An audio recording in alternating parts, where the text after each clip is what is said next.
Postal ballot సదుపాయాన్ని April 22వ తేదీలోపు ఉపయోగించుకోవాలని సంబంధిత నియోజకవర్గానికి దరఖాస్తు చేసుకోవాలని ఒంగోలు కలెక్టర్ జిల్లా ఎన్నికల అధికారి దినేష్ కుమార్ తెలిపారు.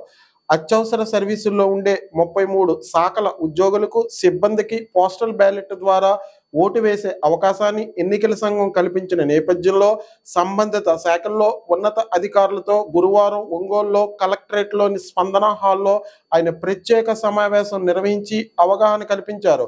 ఈ సందర్భంగా కలెక్టర్ దినేష్ కుమార్ మాట్లాడుతూ పోలింగ్ రోజున అత్యవసర సేవలు నిర్వహించవలసి ఉండటం వల్ల ప్రత్యక్షంగా ఓటు వేసే అవకాశం లేనివారు పోస్టల్ బ్యాలెట్ ద్వారా ఓటు వేయవచ్చునని చెప్పారు. దీనికోసం ఎన్నికల నోటిఫికేషన్ వచ్చిన 5 రోజుల్లో అంటే ఏప్రిల్ 22వ తేదీలోగా సంబంధిత నియోజకవర్గం రిటర్నింగ్ అధికారికి ఫారం 12D సమర్పించవలసి ఉంటుంది. ఈ దిశగా శాఖల వారీగా వివరాలు సేకరించాలని ఉన్నత అధికారులు కలెక్టర్ ఆదేశించారు. ఈ వివరాలు వచ్చిన తర్వాత పోస్టల్ ఓటింగ్ కేంద్రం సమయం, తేదీ, ఇతర వివరాలను అనంతరం తెలియజేస్తామన్నారు. ప్రత్యక్షంగా ఓటు వేసే అవకాశం లేనివారు పోస్టల్ బ్యాలెట్ సదుపాయం వినియోగించుకునేలా ఫారం 12D ద్వారా నమోదు చేసుకునేలా చూడాలని చెప్పారు. ఈ సమావేశంలో SP P Parameshwar Reddy, ASP K Nageswara Rao, DRO R Srilatha, postal ballot జిల్లా నోడల్ అధికారి విశ్వేశ్వరరావు, ఇతర అధికారులు పాల్గొన్నారు.